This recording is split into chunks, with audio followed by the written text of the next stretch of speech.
La noche en que descubrí que mi matrimonio no era real. No fue ruidosa. No hubo gritos. No hubo vidrios rotos. No hubo una confrontación dramática como en las películas. Fue silenciosa. Tan silenciosa que, al principio, pensé que lo estaba imaginando. Estaba de pie en nuestra cocina, mi cocina, creía yo, descalza sobre el suelo frío, con su teléfono en la mano, mirando un mensaje que no tenía sentido. Un mensaje que no debería existir. Y recuerdo haber pensado. Esto debe pertenecer a otra persona. Esta no puede ser mi vida. Porque hasta ese momento.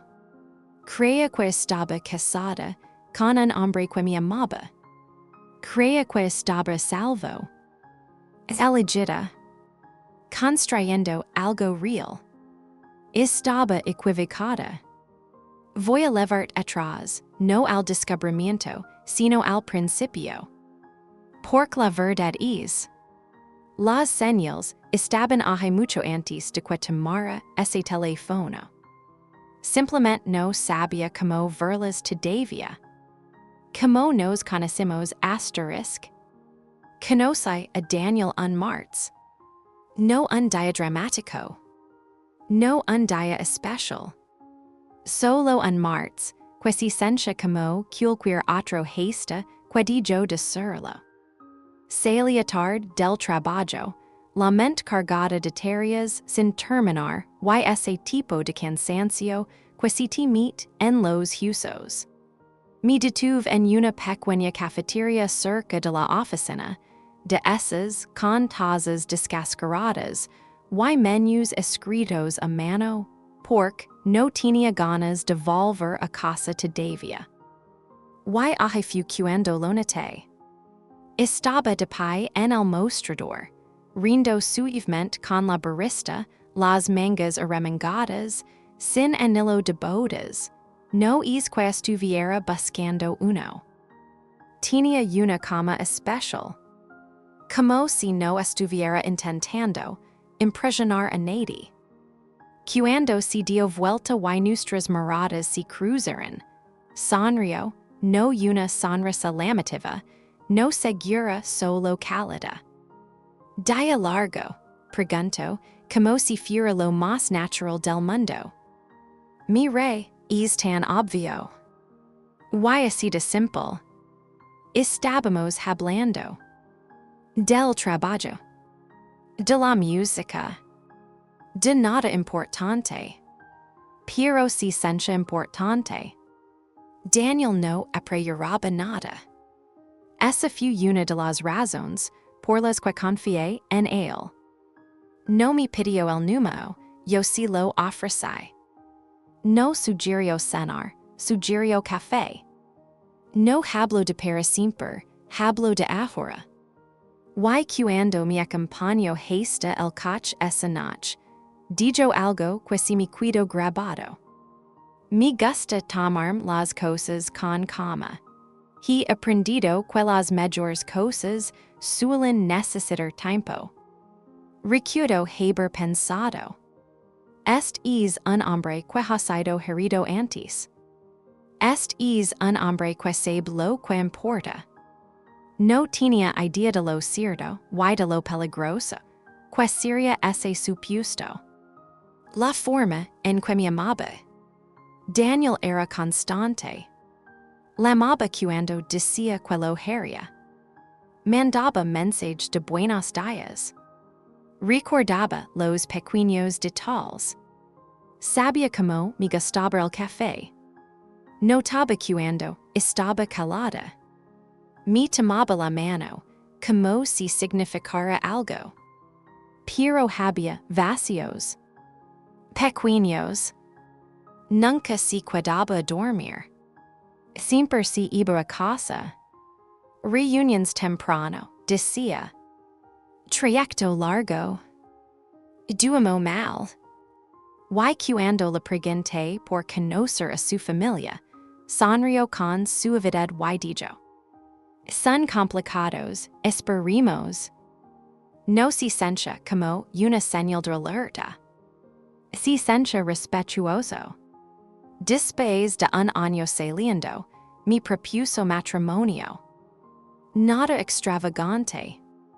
Sin público. Sin cámaras.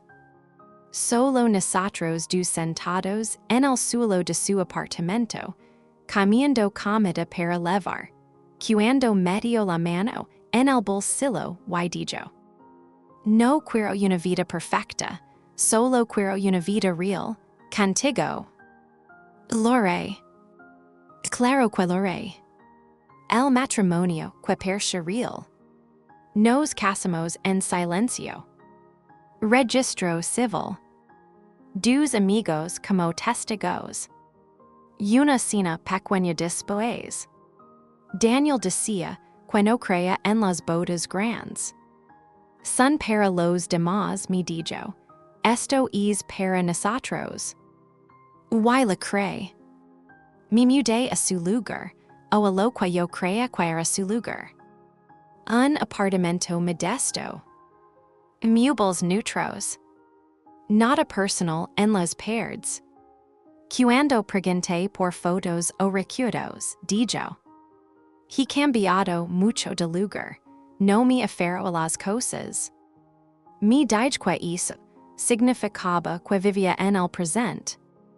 Nuestro matrimonio era tranquilo. Demasiado tranquilo, a veces. Era cariñoso, pero distante. Present pero reservado. Viajaba mucho por trabajo. A veces por días. A veces los fines de semana. Lo extrañaba, pero confiaba en él. Porque la confianza, una vez entregada por completo, es difícil de recuperar. La primera grieta. La primera vez que sentí que algo no estaba bien. Lo ignoré. Era un domingo por la mañana. Me desperté sola, como de costumbre, y noté que su teléfono vibraba en la mesita de noche. No intentaba husmear, solo quería que dejara de vibrar. Un nombre apareció en la pantalla. Elena read. Me quedé paralizada. Cuando le pregunté después, no entró en pánico. No tartamudeo. Solo sonrió con dulzura y dijo. Mi hermana es dramática con los emojis. Y la cree. Porque cuando alguien miente con coma, se siente como verdad. Lo que no sabía. Lo que no sabía era que mientras yo construía una vida con él, él mantenía otra. Una completa. Con rutinas. Con historia. Con hijos que lo llamaban papá. Pero en ese momento, yo seguía viviendo dentro de la ilusión. Seguía despertando en un matrimonio que creía mío. Seguía creyendo que el amor significaba seguridad. Y entonces llegó la noche que lo cambió todo. La noche en que dejó su teléfono desbloqueado. La noche en que la curiosidad se encontró con el instinto. La noche en que la historia que me había contado a mí misma finalmente se vino abajo. Porque el mensaje que Roman 6 después no era de una hermana. Y no era inofensivo. Era una pregunta que hizo añicos, todo lo que creía saber. Y ahora es donde necesito detenerme por ahora. Porque lo que ley en esa pantalla. Mera su propio espacio. No quise leerlo. Necesito que entiendas eso. No estaba buscando respuestas. Todavía no sospechaba lo suficiente. Solo quería que dejara de vibrar. Su teléfono estaba boca arriba en la mesita de noche, vibrando suavemente como siempre que olvidaba silenciarlo. Daniel estaba en la ducha. Podía ver el agua correr, constante y familiar. Estiré la mano y toqué la pantalla. Y ajefucuando, el mensaje se abrió. No porque lo desbloqueara. No porque invadiera su privacidad. Ya estaba desbloqueado. Como si alguna parte del universo hubiera decidido. Ya estás lista. El mensaje decía. Ya si lo dijiste. Los niños siguen preguntando por qué te has ido otra vez. Recuerdo haberlo leído una vez. Y luego otra. Luego en voz alta, en un susurro, como si decirlo diferente pudiera cambiar su significado. Los niños siguen preguntando. Niños. En plural. Mi corazón no se aceleró al principio. Ese desplomo. Como un ascensor, al que se le rompe el cable. Por un momento largo y frágil, intenté explicarlo. Tal vez se refería a sus sobrinos. Tal vez estaba ayudando a un amigo. Tal vez estaba malinterpretando todo. La negación es amable así. Amortigua la queda. Pero entonces ligo otro mensaje. No puedo seguir mintiéndoles para siempre. Mis manos empezaron a temblar. No lo haré. No grité. Solo me senté ahí, al borde de la cama, sosteniendo su teléfono como si fuera algo vivo. Algo peligroso. La ducha se apagó. Tenía segundos, tal vez menos, para decidir quién iba a ser. La mujer que dejaba el teléfono en su lugar y esperaba. O la mujer que enfrentaba la verdad ahora, mientras todavía estaba en carne viva. No elegí. Mi cuerpo lo hizo. Daniel entró al dormitorio, con una tola alrededor de la cintura, el vapor pegado a su piel. Y se detuvo. Porque yo estaba sentada ahí. Porque estaba sosteniendo su teléfono. Porque mi cara ya no parecía mi cara. ¿Qué pasa? Preguntó. Su voz era tranquila. Demasiado tranquila. Le tendí el teléfono. Creo que esto le ligó a la persona equivocada. Dije. Mi voz sonaba lejana, como si perteneciera a otra persona. Miro la pantalla. Solo un segundo. Y en ese segundo. Lo Roman 6. El parpadeo. El calculo. El momento en que la verdad casi sale a la superficie. Y luego desaparece. Exhalo lentamente y se sentó frente a mí. Está bien, dijo en voz baja. Hablemos. Ese fue el momento en que lo supe. No por lo que dijo, sino por lo que no dijo. No dijo de qué estás hablando. No dijo estás equivocada. No dijo de mi teléfono. Dijo, hablemos. La primera mentira se resquebraja asterisk. No es lo que parece, empiezo. Esa frase, la más usada en la traición, sonó casi ensayada. Lo miré fijamente. Entonces dime que es, dije. Si froto las manos, en húmedas por la ducha, dejando marcas oscuras en la tola. Antes estuve casado, dijo. Antes. Mi pecho se tensó. Eso ya lo sé, dije, me lo dijiste. Asintió, sí, pero seguimos cerca, por los niños. Incliné, ligeramente la cabeza. Que niños, pregunté. Entonces me miro. Y sus ojos estaban cansados. Tengo tres, dijo. La habitación cuido en silencio. No un silencio dramático. No explosivo. Solo vacío. Tres. No uno. No tal vez. Tres. Que edades, pregunté. No sé por qué, esa fue mi pregunta. Pero lo few. Diez dijo, siete y cinco. Hice las cuentas automáticamente. Siempre lo hago. Todos habían nacido antes de conocerlo. Antes de los cafés. Antes de la propuesta. Antes de los votos. Entonces estás divorciado, dije despacio. She respondió.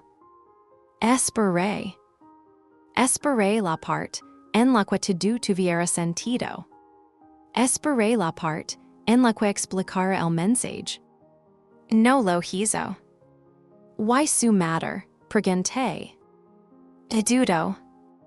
Solo una fracción de segundo. Ella y yo seguimos viviendo juntos, dijo. Las palabras cayeron una por una. Seguimos. Viviendo. Juntos.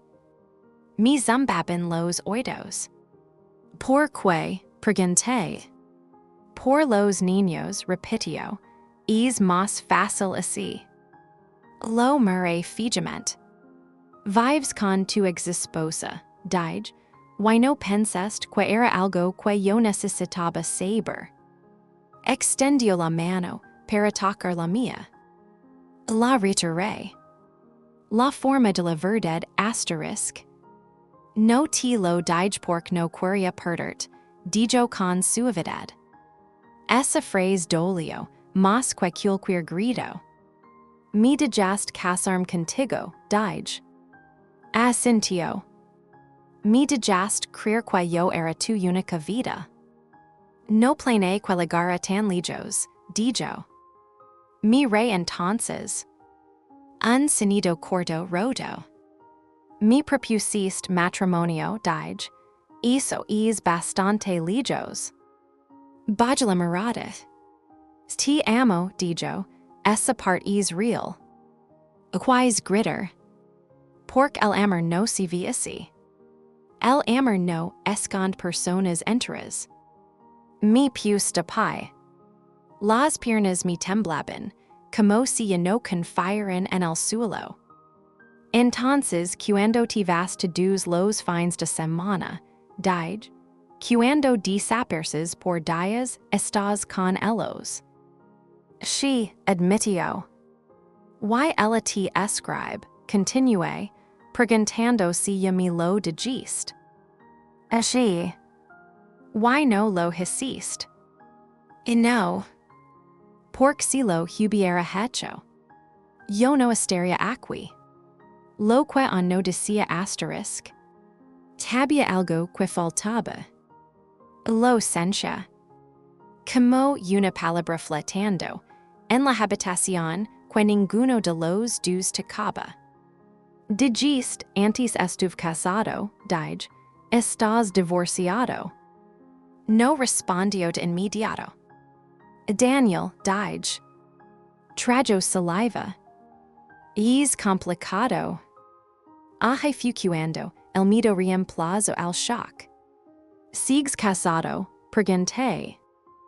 Me miro. Why no respondió? El silencio se estiró entre nosotros. Pesado. Implacable. Te hice una pregunta, dije. Finalmente asintió. She susurró. El aire salió de mis pulmones. No de forma dramática. Simplemente se fue. Entonces no soy tu esposa, dije. Niego con la cabeza. She lo eres, dijo rápido. solo que no legalmente. Algo dentro de mi cerebro. Te casaste conmigo estando casado con otra persona. Dije. Intento hablar. Me levanté otra vez. No dije, no lo expliques, no lo suavices, solo dilo.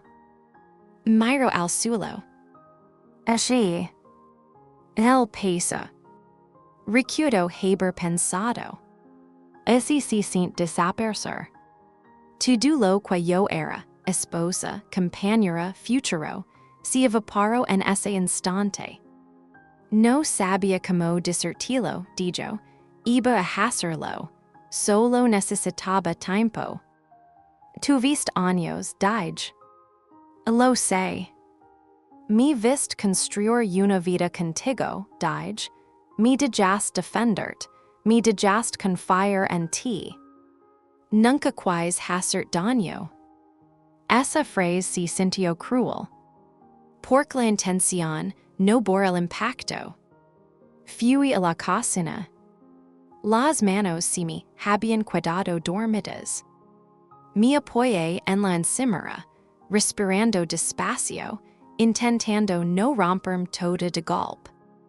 Detrás de mí, dijo en voz baja, te amo. Me juré. No dije, amas lo que te doy, hay una diferencia. Si estremeció. La pregunta que me rompió. Hay algo que necesito saber, dije. Levanto la mirada. Ella sabía de mí. Dudo. Ya sabía la respuesta. Así, dijo. Se me cerró la garganta. Entonces yo era el secreto, dije. No se suponía que lo fueras, respondió. Pero lo fui. Así. Me sentí estúpida. No porque me engañaran, sino porque lo defendí con tanta fuerza en mi propia mente. Repinté cada bandera roja. Inventé cada excusa. Hice la mitad de sus mentiras por él. Lo que no pregunté. No pregunté cuánto tiempo llevaba pasando. No pregunté si la amaba. No pregunté qué vida pensaba conservar. Porque no estaba lista para esas respuestas. No estaba lista para escuchar lo reemplazable que era. Entré al dormitorio y cerré la puerta. Me senté en la cama. Miré la pared.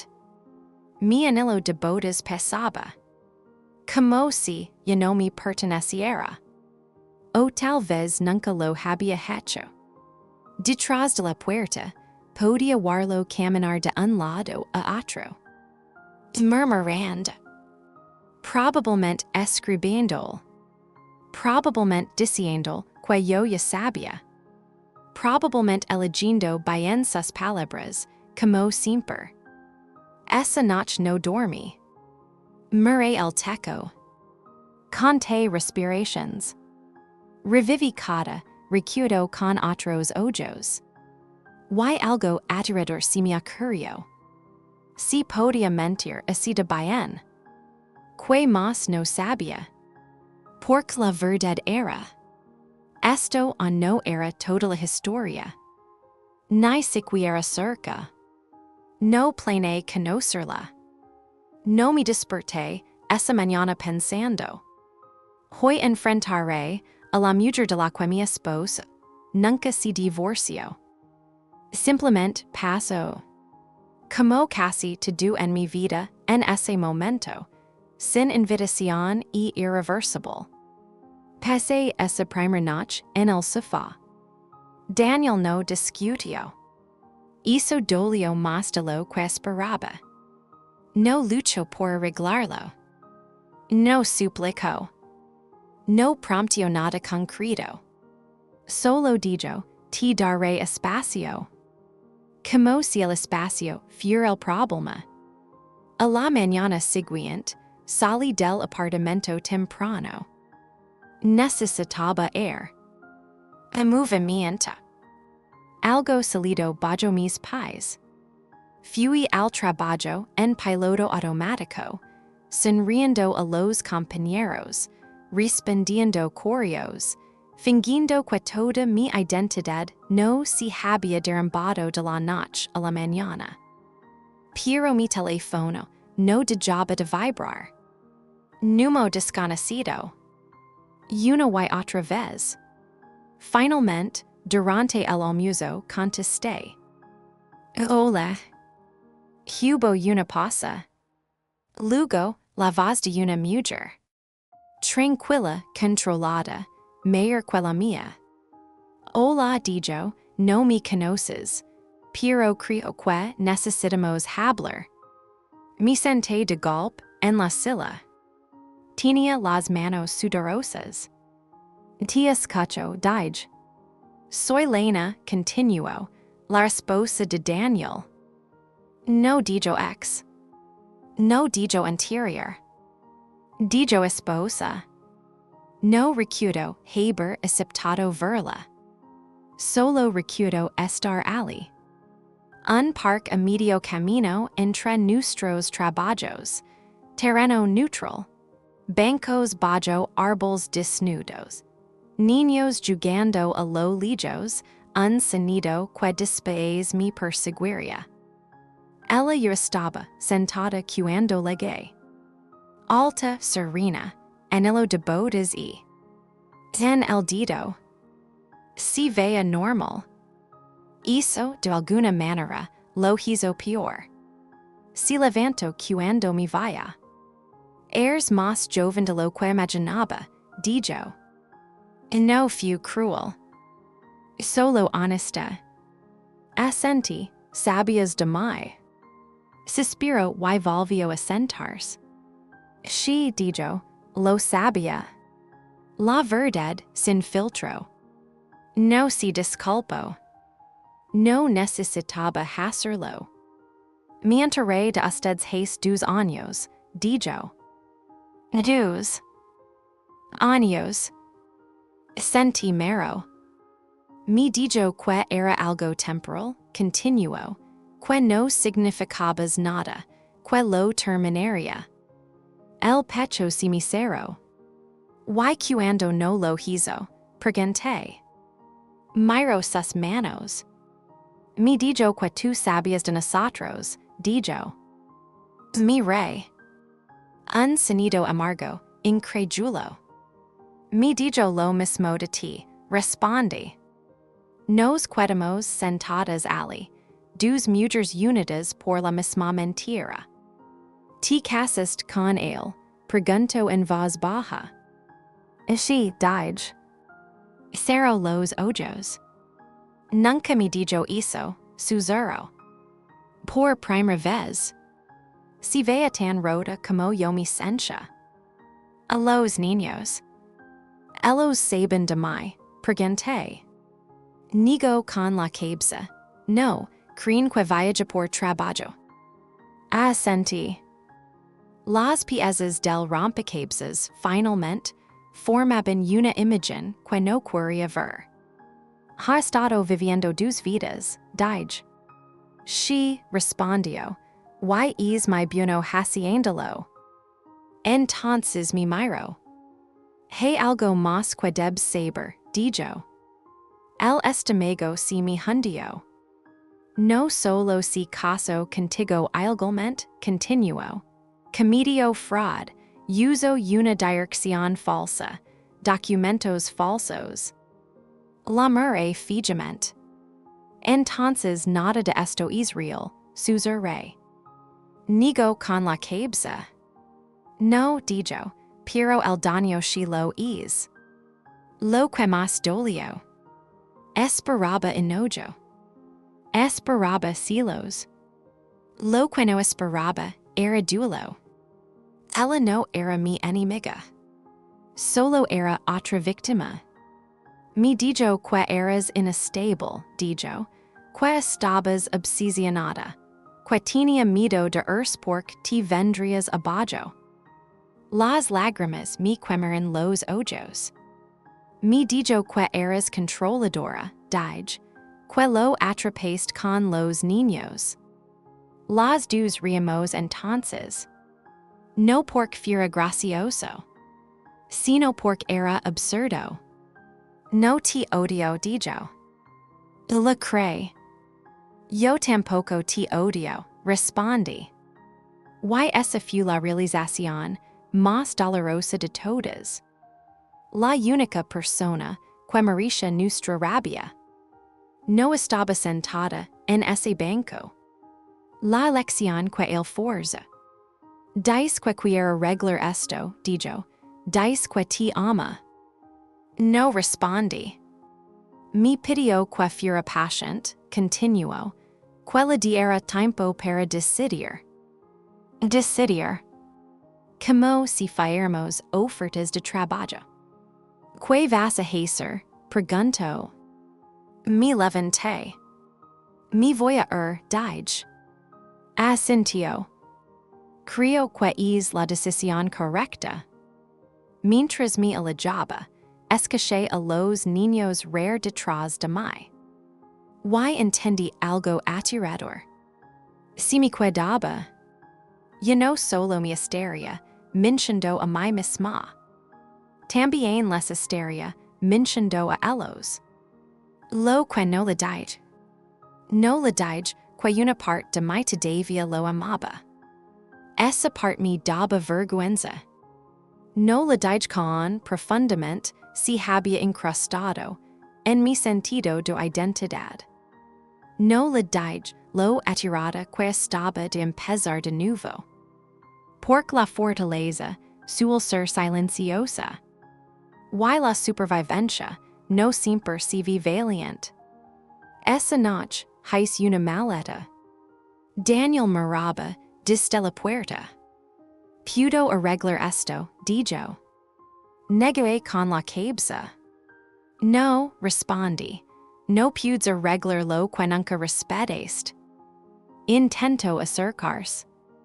Di un paso atrás. Algo de esto fue real, pregunté. Dudo.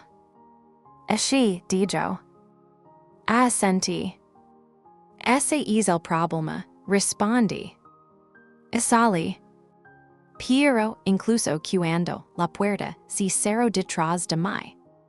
Sabía que esto no había terminado. Porque no termina la historia. A veces, solo comienza el ajust de cuentas. No se sintió triunfal. No hubo sensación de libertad. No hubo alivio. Solo agotamiento. De ese que se temit en los usos viejos, que incluso respirar se siente como trabajo. Me mudé al cuarto de invitados de mi hermana con una sola maleta y un corazón que se sentía permanentemente magalado. Su casa olía a detergente y café, y todo era demasiado normal para lo que yo levaba por dentro. La gente me preguntaba si estaba bien. Yo seguía diciendo que sí. Porque explicar era imposible. Durante semanas, vivía en una neblina. Iba a trabajar. Respondía correos. Comía cuando me acordaba. Por las noches, me quedaba despierta repasando conversaciones, no solo con Daniel, sino conmigo misma. Porque no cuestioné esto. Porque acepté tan poco. Porque el amor me hizo más pequeña en vez de más segura. La carta. La primera consecuencia, official ligo en un saber. Sin remitente. Solo mi nombre, escrito con cuidado. Dentro había un aviso de la oficina del registro del condado. Matrimonio inválido. Esas dos palabras me miraban como una acusación. Inválido. No disuelto. No terminado. Inválido. Como si nunca hubiera existido. Mi senté en el bord de la cama, while les tres veces. Porque mi cuerpo recordaba votos, que mis papels no reconocían. Porque mi corazón no entendía el lenguaje legal. Según el Estado, mi matrimonio era nulo desde el principio. No se necesitaba divorcio. Sin derechos conyugales. Sin protecciones. Nunca fui esposa. Al menos no en el papel. Leme al nu. Miro que apercia abajo. Una mujer de voz tranquila, me lo explicó con suavidad. Como él estaba legalmente casado en ese momento, dijo, su matrimonio se considera nulo. No tiene derecho a manutención conyugal ni a bienes matrimoniales. Traduce saliva. Y el cambio de apellido, pregunté. Eso se puede revertir, respondió. Tendrá que presentar una solicitud. Revertir. Como si fuera un error tipográfico. El dinero que no sabía que había perdido. Me reuní con una begada. No porque quisiera venganza, sino porque necesitaba claridad. Necesitaba saber qué partes de mi vida eran realmente mías.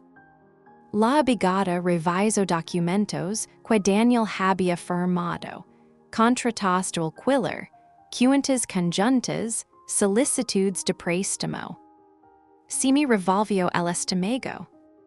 Aquí se declaró soltero, dijo. Y aquí. Cada beneficio que compartimos estaba construido sobre una mentira. Usted contribuyó de forma significativa, dijo con cuidado. Pero legalmente, hay muy poco que podemos hacer. Asentí. No me sorprendió. Para entonces, la decepción ya me resultaba familiar. Había pagado la mitad del alquiler, la mitad de los servicios, la mitad de los muebles. Todo por un hogar al que no tenía derecho. No lo peleé. Simplemente me fui. Porque yo estaba cansada de pelear contra fantasmas. El silencio después. Daniel intentó contactarme. Mensajes. Correos.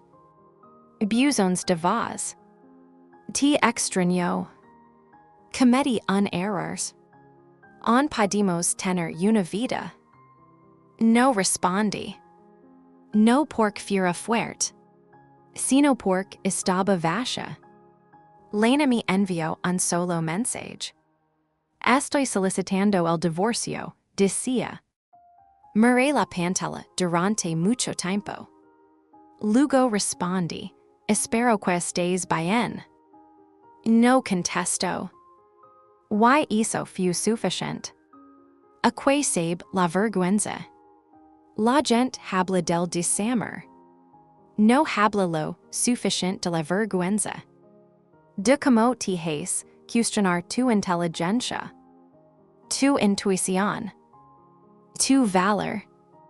Dejé de decir que había estado casada. Decía una relación larga. Se sentía más seguro.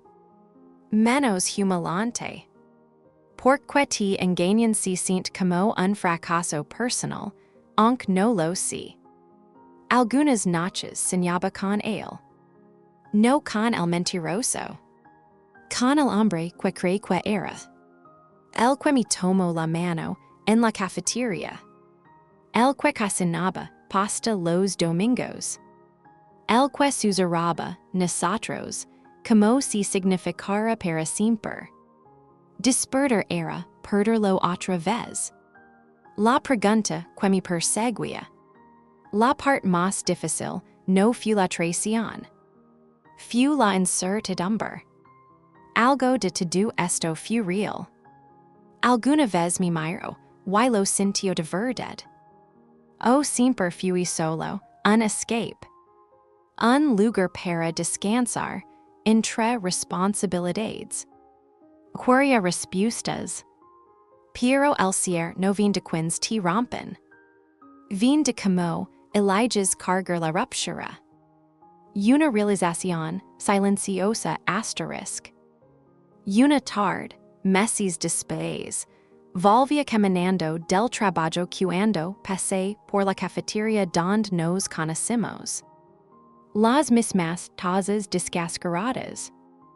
El mismo menú escrito a mano. Me detuve. No porque lo extrañara, sino porque extrañaba a quien yo era antes de aprender a dudar de mí misma. Me senté, pedí café. Sola. ¿Why algo se movió dentro de mí? Me di cuenta de algo entonces. Él no me robó la capacidad de amar. Me reveló que la tenía. ¿Why hizo? Seguía siendo mío. No sabía cómo se vería mi vida después. Todavía no lo sé. Pero había una cosa que sabía con absoluta certeza. Nunca volvería a confundir constancia con honestidad. Ni silencio con seguridad. Pensé que el silencio sería el final. Que si no respondía, no me involucraba, no miraba atrás. La historia acabaría perdiendo su fuerza sobre mí. Y por un tiempo lo hizo. Pasaron días sin que su nombre iluminara mi teléfono. Semanas en las que casi volví a sentirme normal. Casi. Entonces, una tarde, mientras doblaba ropa en la sala de mi hermana, sonó mi teléfono. Número desconocido. Lo miré más tiempo del necesario. Algo dentro de mí ya lo sabía. Hola, dije. Hubo una respiración al otro lado. Luego su voz. Suave, cuidadosa. Soy yo, dijo Daniel. No te quitaré mucho tiempo. Cerré los ojos. Claro que no lo haría. Nunca lo hacía. Solo necesitaba escuchar tu voz, dijo. Necesitaba decir algunas cosas. No respondí. No porque no tuviera nada que decir, sino porque tenía miedo de que, si empezaba, no pudiera parar.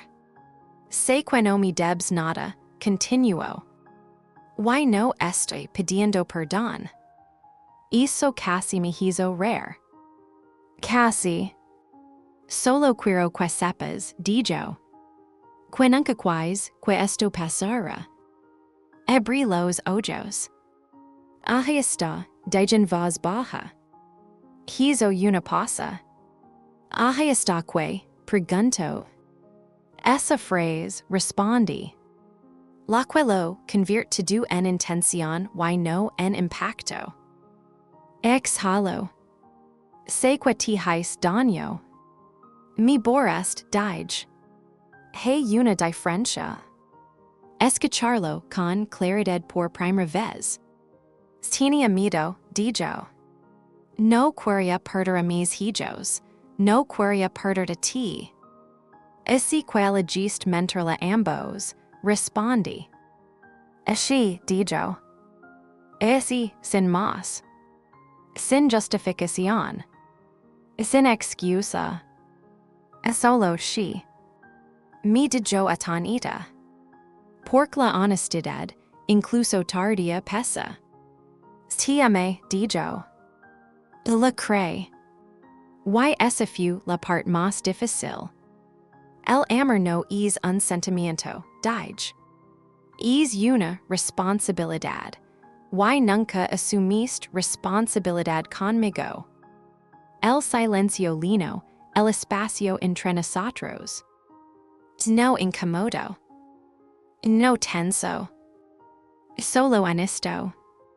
Me está divorciando, dijo por fin. Lo se, rispondi.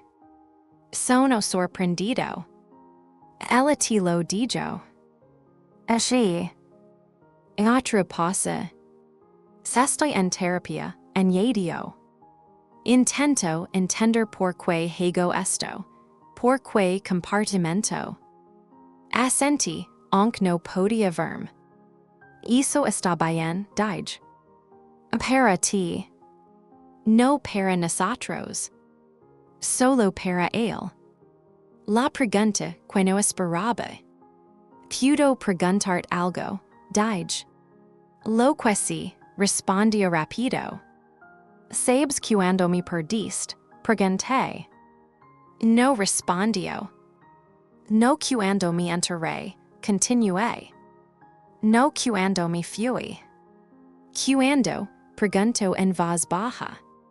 Cuando me mueres sosteniendo tu teléfono, dije. Y tu primer instinto no fue la honestidad, fue la estrategia. Escuché como si le cortaba la respiración. Ahí fue cuando entendí, dije. Que incluso en una crisis, te estabas protegiendo a ti, no a nosotros. Ojalá pudiera volver atrás, dijo. Yo no, respondí.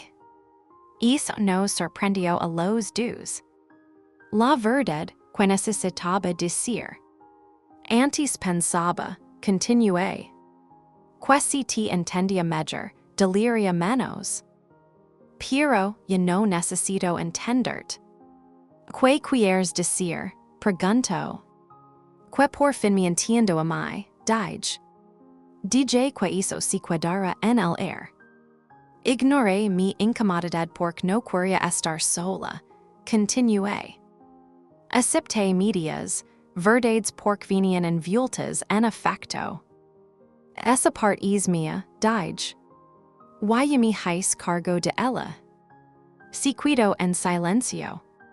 Why esta parte, añadí. La mentira, la doble vida, el daño esa es tuya. Así, susurró. A que suena realmente el cierre. No te odio, dije. Lo decía en serio. No te amo tampoco. Tardó más en responder. Lo entiendo, dijo al final. Y por primera vez, desde que lo conoce. La cree.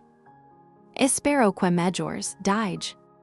No para que vuelvas conmigo, sino para que no destruyas a otra persona. Es justo, respondió. Nos quedamos en silencio un momento. Luego dijo, adiós. Y yo dije, adiós. Colgué y dejé el teléfono. Mis manos no temblaban. El pecho no estaba apretado. No hubo una liberación dramática. Solo quietud.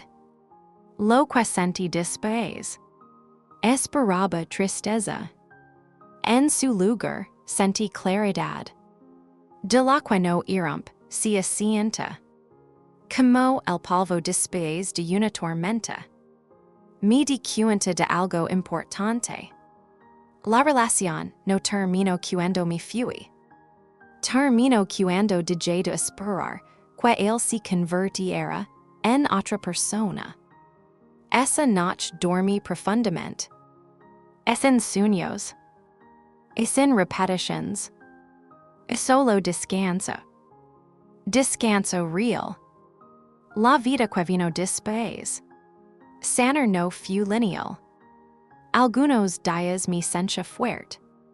Otros, una canción o una esquina me dejaban sin aliento. Pero poco a poco. Reconstruí. No la vida que creía que tendría, sino la que realmente necesitaba. Recuperé mi nombre. Me mudé a mi propio apartamento. Lo llené de cosas que se sienten como yo. Plantas. Libros. Silencio. Aprendí a sentarme con la incomodidad. A hacer preguntas antes. A confiar en esa pasa en el pecho que dice, algo no está bien. Aprendí que el amor debería expandert. No exigert que desaparezcas. Lo que quiero dejart. Si hay algo que se ahora, es esto. Pudes amar profundamente. Y honesi Pudes lorarlo que se sintió real. Sin negarlo que fue verdad. Y a veces, lo más valiente que harás en tu vida. Es aceptar que la historia que querías. No es la historia que te tocó. No sé cómo es la vida de Daniel ahora. Y no necesito saberlo. La mía es tranquila. Honesta. Real. Y eso es suficiente. Han pasado años ya. No el tipo de años que se confunden unos con otros, sino los que se esperan lenta, deliberadamente. Haste que un día te descuenta de quel peso que levabas. Ya no está sobre tus hombros. No cuento el tiempo con exactitud. Solo sé que cuando pienso en él ahora. Mi pecho no se aprieta. Y eso se siente como libertad. Te cuento esto desde un lugar diferente. Un apartamento diferente. Un ritmo diferente. Una versión diferente de mí.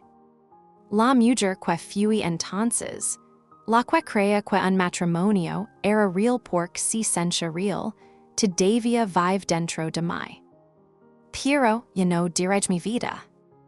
Descansa. Como el tiempo cambia la historia. El tiempo no borra lo que pasó. Lo reencuadro. Al principio, los recuerdos eran afilados. Intrusivos. Exigiendo ser comprendidos. Pero poco a poco se suavizaron. No porque importaran menos, sino porque yo importaba más. Dejé de preguntarme por que lo hizo. Empecé a preguntarme por que me quedé. Y esa pregunta, tratada con cuidado, lo cambió todo. Aprendí que había estado sola mucho antes de conocerlo. Que su atención no crió mi valor. Solo me distrajo de mi vacío. Eso no es vergonzoso. Es humano. No nos enamoramos de personas como Daniel porque somos débiles. Quimos porque ofrecen certeza en momentos. En los que no confiamos en nosotros mismas. Como fue realmente la sanación. La sanación no fue drama. Adika. Fue pequeña. Elegir no revisar sus redes socials. Elegir no explicar mi pasado a personas que no se lo habían ganado. Elegir la paz en lugar de demostrar un punto. Fueron seasons de terapia donde dije lo mismo. Una y otra vez. Hasta que dejó de doler. Fue aprender que la confianza no significa silencio. Que el amor no requiere confusión. Que si algo te hace sentir constantemente insegura. No es intimidad. Aprendí a escuchar a mi cuerpo. La presión en el pecho. La pausa en la respiración. La voz tranquila que dice, presta atención. Yo no ignoro esa voz. No la anulo con esperanza. El amor revisitado. La gente siempre hace esta pregunta, a veces en voz alta, a veces con la mirada. ¿Volviste a amar? Así. Pero no de inmediato. Why no de la misma manera? Aprendí a salir con calma. A hacer preguntas incómodas. A observar como alguien manejaba la decepción. Aprendí que la constancia sin transparencia no significa nada. Y la transparencia, sin responsabilidad. Es solo atracción. El amor que ligo, después no se sentia intoxicante. Se sentia tranquilo. Y al principio, eso me asustó. Porque el caos me había enseñado a confundir intensidad con conexión. Pero la cama no te pide que te reduzcas. La cama es espacio. El matrimonio que no fue revisitada. A veces, todavía pienso en ese día de la boda. No con tristeza. Con claridad. Me vio ali de pie, esperanzada, abierta, creyendo. Y en lugar de vergüenza. Siento compasión. Porque ella amo con honestidad. Y la honestidad, incluso cuando está mal colocada. Nunca es algo de lo que arrepentirse. Yo no digo que mi matrimonio fue falso. Digo que fue unilateral. Y esa distinción importa. Porque mi amor fue real. Mi compromiso fue real. Mi duelo fue real. La ilusión no fue mía. Lo que le diría ahora. Si pudiera sentarme frente a mí yo más joven. La mujer en la cocina sosteniendo un teléfono que aún no estaba lista para entender. Le diría esto. No eres tonta por confiar. No estás rota por quedarte. Y no estás atrasada porque tu vida cambió de dirección. No es tu final. Este es el comienzo del discernimiento. La lección que se cuida. La lección más importante que aprendí no fue sobre el matrimonio. Fue sobre el abandono. Sobre lo silencioso que es. Sobre lo educado que parece. Sobre cómo se disfraza de paciencia. Aprendí que el momento en que empiezas a justificar tu dolor. Es el momento en que dejas de approacharte. El amor no debería necesitar traducción. Porque te cuento esto. Te lo cuento porque, en algún lugar, alguien está escuchando esto ahora mismo. Y está ignorando ese pequeño dolor en el pecho. Esa duda recurrente. Esa sensación de estar ligeramente fuera de su propia vida. Y se pregunta si el amor se supone que debe sentirse así. No lo es. Si estás con alguien que te mantiene adivinando. Que recién claridad. Que te pide aceptar menos mientras promete más. Por favor, escucha esto. No estás pidiendo demasiado. Estás pidiéndoselo a la persona equivocada. Lo que permaneces. Lo que permaneces ahora no es ira. Es sabiduría. Es una vida construida sobre la verdad, incluso cuando la verdad era incómoda. Es la confianza silenciosa de saber. Que puedo alejarme de lo que no me honra. Es la comprensión de que ser elegida. Empieza por elegir a ti misma. No sé dónde está Daniel. Yo no me lo pregunto. Porque el capítulo que ocupo me enseñó algo permanente. No sobre la traición, sino sobre los límites. Y si esta historia se queda contigo. Si te has detenerte, o cuestionarte, o respirar un poco más profundo. Entonces quizá ese es el punto. No revivir el dolor, sino reconocer antes. Hay un momento extraño que llega después de que se cuenta una historia como esta. No el alivio de la confusión. No la liberación de las lágrimas. Sino el silencio. El tipo de silencio, que apers cuando ya no queda nada por explicar. Cuando creemos, que la sanación tuvo un final ordenado. Que la sabiduría cerró la puerta con suavidad y apagó las luces. Pero la vida real no termina así. Así. En silencio. Cuando nadie está mirando. Hay momentos pequeños que nunca ligan a formar parte de las historias. Como estar en el supermercado. Alcanzar la misma marca de pasta que él solía comprar y detenerse. O escuchar a alguien rare de una manera familiar y sentir que tú cuipo reacciona antes de que tú ment alcanz a entenderlo. Estos momentos ya no duelen como antes. Pero te recuerdan. De no a él. A quien eras tú. A veces tard en la noche, pienso en la versión de mi que creía que el amor significaba aguantar. Que pensaba que la paciencia podía arreglarlo todo. Que confundía la escasez emocional con profundidad. No la juzgo. Le doy las gracias. Porque sobrevivió a algo que la transformó, y no la endureció. Y eso importa. Las cosas que no tuvieron sentido hasta después.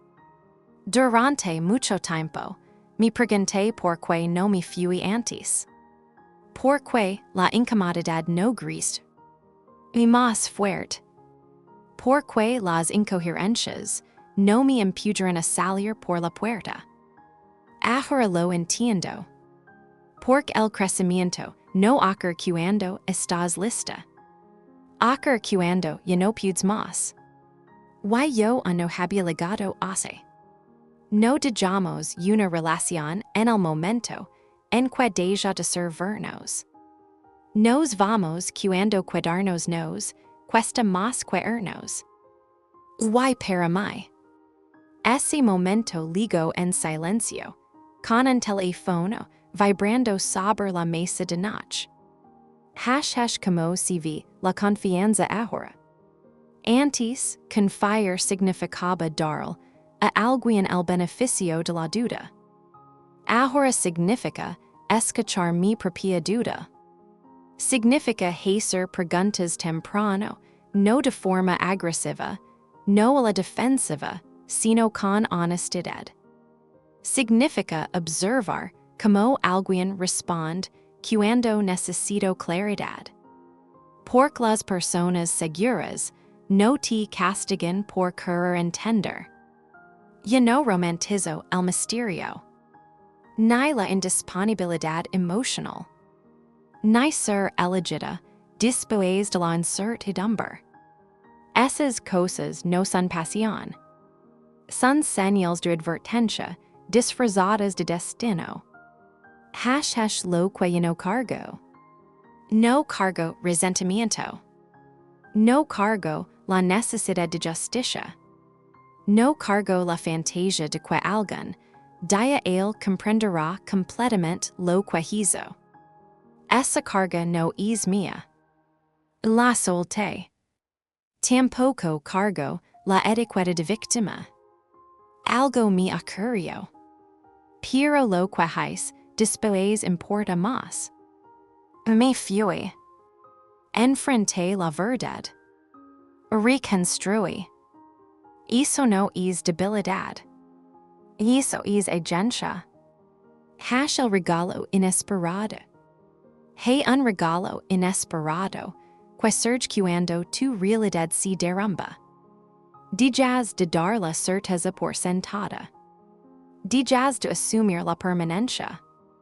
Y paradójicamente, te vuelves más presente, más deliberada, más honesta contigo misma.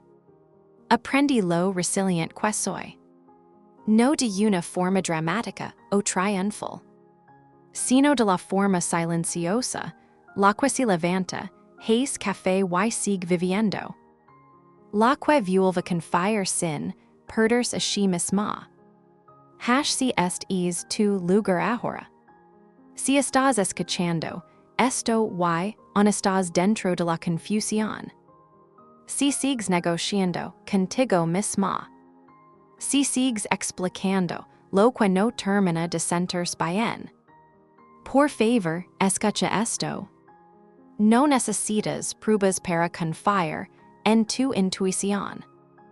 La incomodidad es información. Y la claridad nunca debería sentirse como una amenaza. Tienes derecho a querer un amor que esté presente por completo. Tienes derecho a pedir honestidad sin disculparte. Tienes derecho a sin tener todas las respuestas. La última cosa que sé. La última cosa que sé, la que permanece cuando todo lo demás se desvanció, es esta. El amor no debería exigir desaparecer. Ni lentamente. Ni en silencio. Ni por nadie. No cuento esta historia porque me defina. La cuento porque no lo es. Y porque tal vez ayuda a alguien más a reconocer el momento antes. No esperaba que nadie me escribiera. Cuando compartí esta historia por primera vez, pensé que simplemente existiría. Un registro. Un desahogo. No imaginé que resonaría. Pero lo hizo. Despacio al principio. Y luego de golpe. Empezaron a leer mensajes de personas que nunca había conocido, de distintas ciudades, distintos países, distintas vidas, a todos con el mismo reconocimiento silencioso. A mí también me pasó. La primer carta. El primer mensaje llegó de una mujer llamada Claire. Escribió: Estoy casada con un hombre que siempre está trabajando esta tarde. Nunca he encontrado pruebas. Pero me siento sola incluso cuando está sentado a mi lado. Tu historia me asustó porque sonaba familiar. Leí ese mensaje 3 veces. No porque no lo entendiera. Sino porque sí. Demasiado. No respondí de inmediato. Me quedé con él. Porque sabía lo peligrosa que puede ser la certeza. Saber todo cuando alguien más te la entrega. Así que contesté con cuidado. No puedo decir que es verdad en tu matrimonio, escribí. Pero sí puedo decir esto. La soledad dentro de una relación es información. No tienes que acusar. Solo tienes que escuchar. Una semana después, respondió. Gracias, dijo. Hais preguntas que me daba miedo hacer. No sé a dónde llevará esto. Pero me siento menos sola. Eso sí cuido conmigo. Los que todavía estaban dentro. Muchos mensajes no venían de personas que ya se habían ido. Venían de quienes aún estaban perdidos en medio de la confusión. Aún negociando. Aún explicando. Aún esperando que la claridad llegara sin confrontación. Un hombre escribió: Mi perjudicé que soy inseguro cuando pregunto por los hijos en su historia. Pensé que amor significaba confiar, pasé lo que pasé. Pero tu historia me hizo darme cuenta de que la confianza no es silencio. Recuerdo quedarme mirando esa frase. La confianza no es silencio. Ojalá alguien me lo hubiera dicho antes. Otro mensaje llegó de una mujer de unos 50 años. mi quede 20 años. Cuando por fin lo descubrí, todos me preguntaron por qué no me fui antes.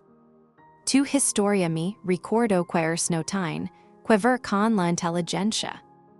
Tiene que ver con estar listo. Lore al leer eso. No porque fuera triste, sino porque fui compasivo. La carta que me detuvo. Hubo un mensaje que casi no abrí. Es un asunto. Solo un nombre. Elena. Por un segundo, mi cuerpo reaccionó antes que mi mente. Pero no era ella. Era otra Elena. Escribió. Yo fui la otra mujer. Al principio no lo sabía. Cuando me enteré, me quedé porque él promptio que se iría. Nunca lo hizo. Tu historia me ayudó a perdonarme. Ese mensaje abrió algo en mí. Porque me recuerdo una verdad de la que casi no hablamos. El dolor no sigue líneas limpias. Y los villanos rara vez se anuncian. Lo que aprendí al leerlos. Leer esas cartas cambió mi relación con mi propia historia. Dejó de ser solo mía. Se convirtió en un espejo. Mi Roman 6 en personas más jóvenes de lo que yo había sido. Mayores. Casadas. Solteras. Esperanzadas. Cansadas. De tales distintos. La misma herida. Me di cuenta de algo importante. La parte más peligrosa del engaño no es la mentira. Es la forma en que te enseña a dudar de tu percepción. Una y otra vez, la gente escribía lo mismo con palabras diferentes. Sentía que algo estaba mal, pero me dije que estaba exagerando. Esa frase. Es don tanta gente se pierde. Lo que empecé a responder. Con el tiempo, encontré un ritmo en mis respuestas. No le decía a nadie que hacer. No daba ultimatums, ni consejos disfrazados de sabiduría. Solo repetía las mismas pocas cosas. Con suavidad. No estás loca. No eres débil. Why no estás equivocada por querer claridad. Les dijlo que nadie me dijo a mí. Si alguien se beneficia de tu confusión, hará todo lo posible por mantenerte en ella. Y eso no los convierte en monstruos. Pero si los hace inseguros. Los que ya se habían ido. Algunas cartas venían de personas que ya estaban del otro lado. Personas que ya se habían marchado y estaban de pie en las ruinas. Escribían sobre el silencio. El vacío. El duelo extraño de perder un futuro que nunca existió del todo. Una mujer dijo. Todo el mundo me felicita por estar libre. Pero algunos días solo extraño la ilusión. Eso es normal. Así. Lo es. No solo si logra las personas. Si logran identidades. Planes. Versions de uno mismo que nunca llegaron a existir. Le dije algo que aprendí lentamente. Extrañar la ilusión no significa que te equivocaste. Significa que eres humana. En lo que se convirtió esta historia. En algún punto, dejé de pensar en esto como una historia de traición. Se convirtió en una historia de escucha. De lo que pasa cuando dejas de hacerte gaslighting a ti misma. Del valor que se necesita para decir.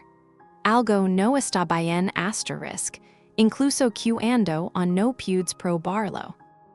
Nunca quais, que esto fuera una advertencia. Ni una lección. Ni un movimiento. Solo dice la verdad. Y la verdad, al parecer viaja. Lo que quiero decir a ti. Si estás escuchando esto, y no has escrito una carta. Si solo estás en silencio, sintiendo algo moverse en tu pecho. Quiero que sepas algo. No necesitas permiso para cuestionar tu realidad. No necesitas pruebas para honrar tu intuición. Y no necesitas esperar a que el daño sea inevitable para elegirte. La historia sigue. La vida no se detuvo después de las cartas. No me convertí en portavoz del desamor. Seguí viviendo. Trabajando. Riéndome. Construyendo una vida que cada vez se siente más mía. Pero algo cambió de forma sutil. Me volví más valiente al hablar. Más honesta en el amor. Menos dispuesta a aceptar la confusión como el precio de la conexión. El hilo silencioso que nos une. Cada carta, cada mensaje, llevaba el mismo hilo. El deseo de ser visto. De ser creído. De que alguien dirá, no te lo estás imaginando. Y quizá por eso existe esta historia. No para impactar. No para entretener. Sino para sentarse junto a alguien en ese momento silencioso. En el que está decidiendo si confiar en sí mismo. No volví a salir en busca del amor. No en el sentido dramático. Sin declarations sobre estar lista. Sin promesas a mí misma de que esta vez sería diferente. Simplemente estaba viviendo. Y así fue como casi lo pasé por alto. Empiezo como empiezan la mayoría de las cosas importantes, en silencio. Estaba en una cena en casa de un amigo. Una de esas reuniones informales donde todos llevan algo a medio hacer y nadie intenta impresionar. Llegué tarde, todavía con la ropa del trabajo, un poco distraída, un poco cansada. Y ahí estaba él. Sentado en el suelo, con la espalda apoyada en el sofá, escuchando. No hablando. Escuchando. Hizo llamó mi atención antes que cualquier otra cosa. Conocerlo sin una historia.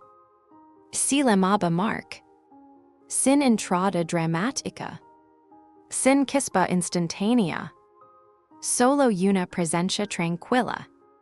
Cuando hablamos, no fue coqueteo. Fue cómodo. Como si ambos pudiéramos ocupar espacio sin tener que actuar.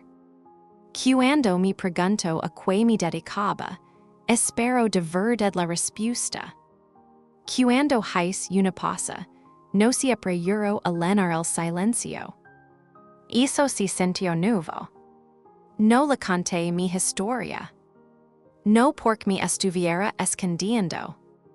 Sino porque no quería empezar desde la herida. Quería ver quién y. Rayo sin ella. Intercambiamos números. Pasaron los días. Sin presión. Sin urgencia. Cuando escribía, no era para exigir atención. Era para compartir algo pequeño. Una foto de su perro dormido al sol. Una frase de un libro que estaba leyendo. Una pregunta sin agenda. La primera prueba que no supe que estaba haciendo. Unas semanas después, le pregunté algo sencillo. ¿Estás saliendo con alguien más?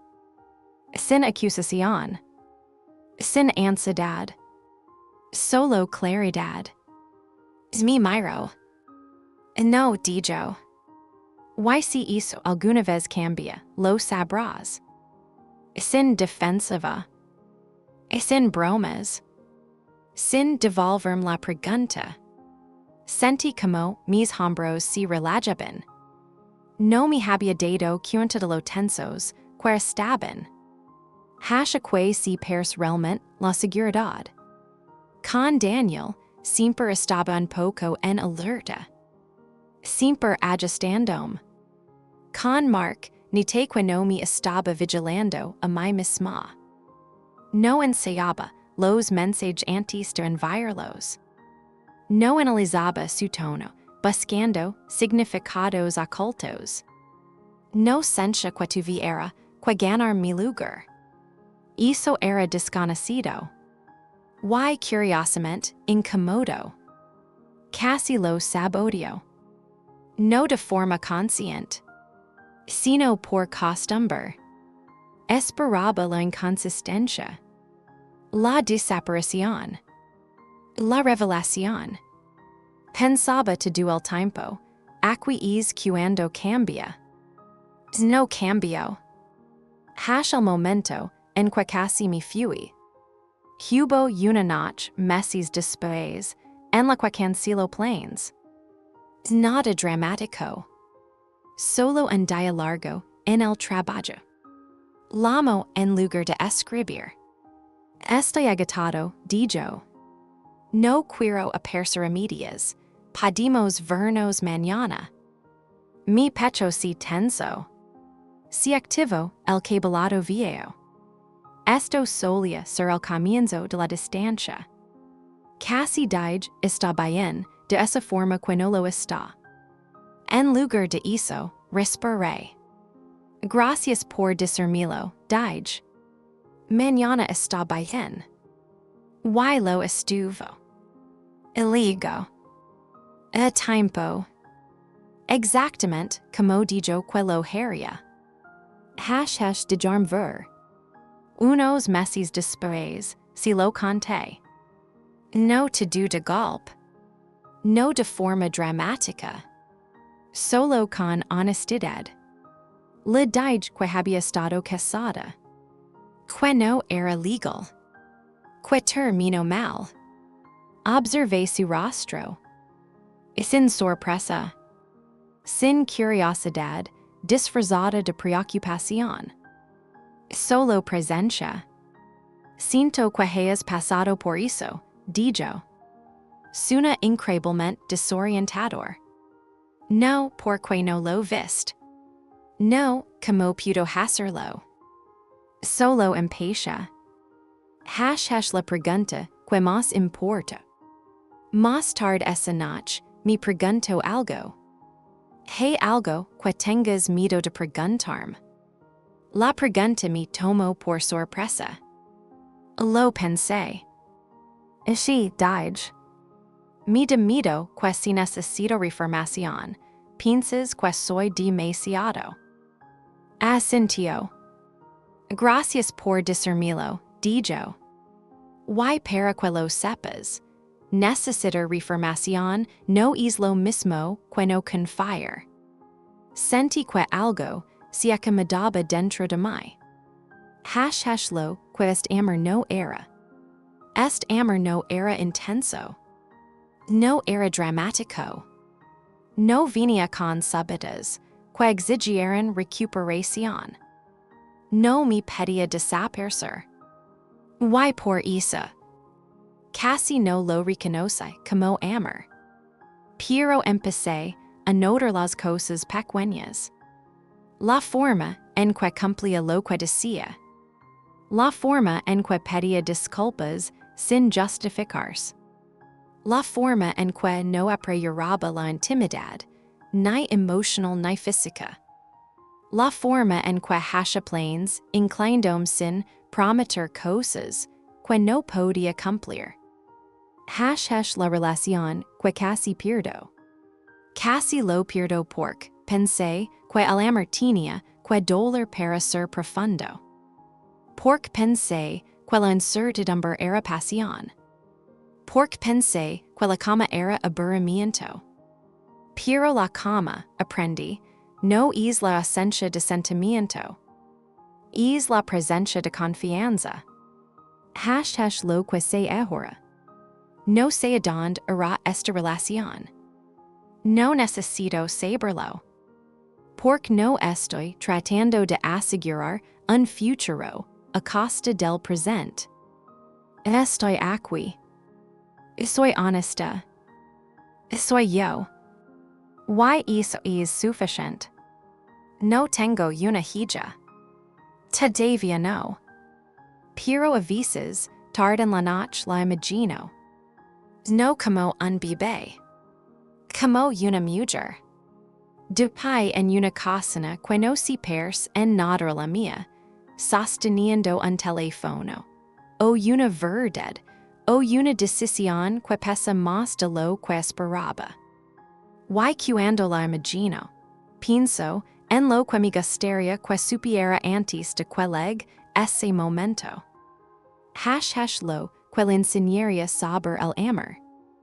Le diría que el amor no es algo que se demuestra soportando. Que la paciencia no es lo mismo que el autosacrificio. Que quedarse calada para mantener la paz. Muchas veces significa declarar la guerra a ti misma. Le diría que el amor debería sentirse estable. No perfecto. No constante. Pero estable de una forma que te permita respirar. Si lo diría temprano, antes de que el mundo le enseñe lo contrario. Si te sientes confundida más veces de las que te sientes querida. Eso no es profundidad. Es desalinización. # lo que le enseñaría sobre la confianza. Le diría que la confianza no es ciega. Es receptiva. Que la confianza crece cuando las palabras y los actos coinciden. Que si alguien se pone a la defensiva cuando pides claridad. Eso dice más que cualquier respuesta. Le diría que nunca tiene que ganarse la honestidad. Si es real, se ofrece libremente. # lo que le enseñaría sobre el apego. Esta parte importa. Porque el apego suele confundirse con amor. El apego dice: te necesito para estar bien. El amor dice: te quiero, pero estoy bien sin ti. El apego se aferra. El amor elige. Le explicaría que el apego suele sentirse urgente. Ansioso. Intenso. Como si te fuera a derrumbarse sueltas. El amor no te amenaza con la pérdida. Te invita con presencia. # la diferencia, por fin nombrada. El amor expande tu vida. El apego la encoge. El amor te hace más tú. El apego te vuelve más silenciosa. Más pequeña. Más cuidadosa. El apego dice: si esto termina, no sobreviviré. El amor dice: si esto termina, voy a sufrir y voy a sobrevivir. Esa diferencia lo es todo. # lo que le enseñaría sobre Le diría que no significa que fracaso. A veces significa que escacho. Que quedarse no siempre es fortaleza. Y que alejarse no siempre es miedo. Le diría que tiene derecho a cambiar de opinión. Cuando aparece nueva información. Que la lealtad a la verdad importa más. Que la lealtad a una promesa construida sobre mentiras. # lo que le enseñaría sobre la vergüenza. Le diría que la vergüenza crece en el silencio. Que en el momento en que empiezas a esconder tu dolor. Para approachar la imagen de otra persona. Estás cargando algo que no te pertenece. Si lo diría con claridad. Ser engañada no refleja tu inteligencia. Refleja la capacidad de otra persona para engañar. Lo que aprendí tarde, y la enseñaría temprana. Le diría que preste atención a cómo se siente después de las conversaciones. No durante. Después. Se siente más libre. O siente que tiene que hacerse más pequeña para que todo siga tranquilo. Porque el amor no deja residuos. El apego sí. Porque tuve que aprender esto de la manera difícil. Antes pensaba que mi historia era sobre traición. Ahora sé que era sobre discernimiento. Sobre aprender a distinguir entre ser decidida y ser elegida. Entre ser necesitada y ser respetada. No estuve mal por amar profundamente. Era inexperta en protegerme. Y eso se aprende. Si este es el final, que si este. Si este es el capítulo final, y lo es. Entonces, que esto si lo que se qued contigo. El amor no debería requerir confusión. No debería exigir resistencia. Y nunca debería pedir que desaparezcas. Si alguien quiere acceso a tu corazón, también debe estar dispuesto a mostrar el suyo. Por completo. Con claridad. Sin conditions. La vida que tengo ahora.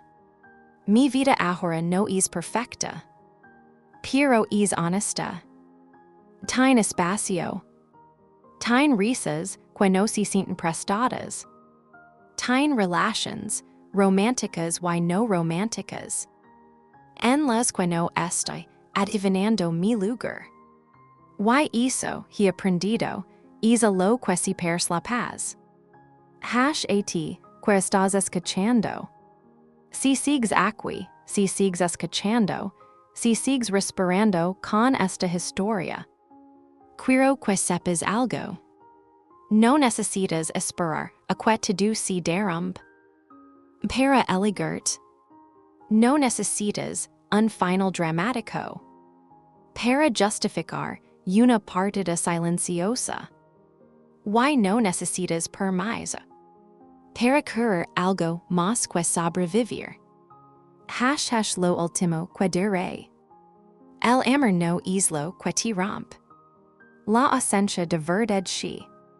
Y cuando eliges la verdad, incluso cuando te cuesta algo. No te pierdes a ti misma. Vuelves a casa